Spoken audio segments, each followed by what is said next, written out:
गांव के किनारे कच्चे मकान में रहने वाला रामू बहुत गरीब था। उसके पास न जमीन थी, न ज्यादा साधन। उसकी सबसे बड़ी पूंजी थी उसकी भैंस गौरी। गौरी काली चमकदार, बड़ी बड़ी आंखों वाली और बहुत सीधी सादी भैंस थी। रामू रोज सुबह उठकर उसका दूध निकालता, पास के कस्बे में बेचता और गांव में बेचता, और शाम को गौरी को हरी हरी घास खिलाता। लेकिन गरीबी इतनी थी कि कभी कभी रामू खुद भूखा सो जाता। फिर भी वह गौरी के चारे में कभी कमी नहीं होने देता।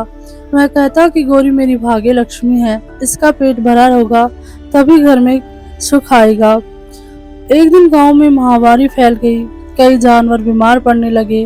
गौरी भी बीमार हो गई। उसका दूध कम हो गया। डॉक्टर को बुलाने के लिए रामू के पास पैसे नहीं थे। उसने गांव के साहूकार से कर्ज मांगा, लेकिन साहूकार ने कहा, रामू तेरे पास गिरवी रखने को है ही क्या, बिना गारंटी के मैं पैसे नहीं दूंगा। रामू दुखी हो गया, लेकिन हार नहीं मानी। वह पास के कस्बे में पैदल चला गया और वहां के पशु चिकित्सक को अपनी परेशानी सुनाई। डॉक्टर ने कहा, मेरे पास अभी आने का समय तो नहीं है, लेकिन अगर तुम दवा खरीद सको तो मैं लिख देता हूँ।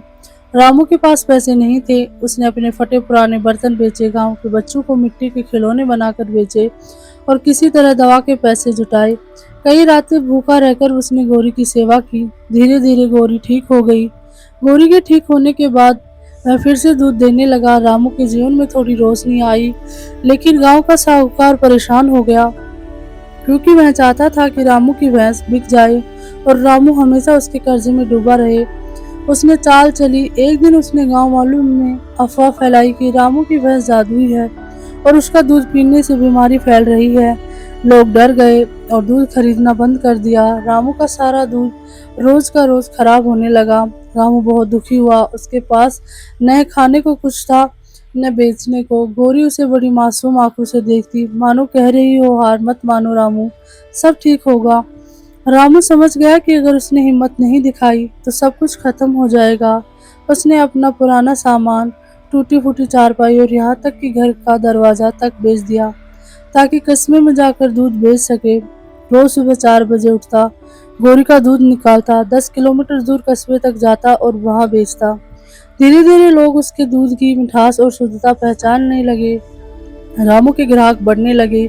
कस्बे में एक बड़े मिठाई वाला था जो रामू से हर दिन दूध खरीदना शुरू कर देता है। रामू के चेहरे पर फिर से मुस्कान लौट आई। सब कुछ ठीक चल रहा था। तभी एक दिन गांव में भयंकर बाढ़ आ गई। पानी इतना बढ़ गया कि कई घर डूब गए। रामू का छोटा सा कच्चा घर भी गिर गया। गौरी को बचाने के लिए रामू ने उसे रस्सी से पकड़कर पास के ऊंचे टीले पर ले गया। खुद भूखा प्यासा वह 2 दिन तक वहीं बैठा रहा। जब पानी कम हुआ तो उसका घर सामान सब बह चुका था। लोग उसे समझाने लगे, रामू अब गौरी को बेच दे, उसी पैसे से तू नया घर बना लेगा। रामू ने अपनी भैंस की ओर देखा। वह भीग कर कांप रही थी, लेकिन उसकी आंखों में अपनापन और विश्वास झलक रहा था। रामू बोला, अगर मैं गौरी को बेच दूं, जिसने मेरे सबसे बुरे वक्त में साथ दिया, उसे पैसे के लिए बेच दूं? नहीं, ऐसा नहीं हो सकता। मैं कायर नहीं हूँ। मैं घर फिर से बना लूंगा, लेकिन विश्वास नहीं बेचूंगा। रामू ने दिन रात मेहनत करनी शुरू कर दी। वह दूसरों के खेतों में काम करता, लकड़ियां काटता और जो भी कमाई होती उसी से अपने लिए एक छोटा सा छप्पर बना लिया। गौरी अब रोज दूध देती। रामू कस्बे में जाकर दूध बेचता और धीरे धीरे उसकी बचत बढ़ने लगी। कई महीने बीत गए। अब रामू का नाम पूरे कस्बे में मशहूर हो गया। लोग कहते, रामू का दूध सबसे अच्छा है, उसमें प्यार और मेहनत की खुशबू है। एक दिन कस्बे के एक बड़े व्यापारी ने रामू को बुलाया और कहा, रामू, तुम इतने ईमानदार इसे अपना नाम बनाया है। मैं चाहता हूँ कि तुम हमारे डेयरी सेंटर में दूध सप्लाई करो।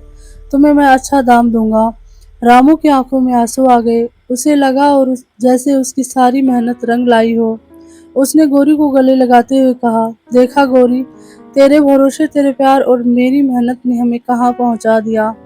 आज से न कोई हमें रोक पाएगा, न हमारी इज्जत को मिट्टी में मिलाएगा। धीरे धीरे रामू ने और भैंसें खरीद ली। गांव के दूसरे गरीब लोगों को भी काम दिया। आज वह सिर्फ खुद नहीं, कई परिवारों का सहारा बन गया था। इस कहानी से हमें यह संदेश मिलता है, रामू और गौरी की कहानी यह हमें यह सिखाती है कि कठिनाई चाहे कितनी भी बड़ी क्यों न हो, अगर हम अपने विश्वास, मेहनत और साथियों का साथ नहीं छोड़ते तो सफलता ज़रूर मिलती है। गौरी सिर्फ एक भैंस नहीं थी, वह रामू के संघर्ष और हौसले का प्रतीक थी। आपको कहानी कैसी लगी कमेंट सेक्शन में ज़रूर बताएं। वीडियो को लाइक करें, शेयर करें और चैनल को सब्सक्राइब करें।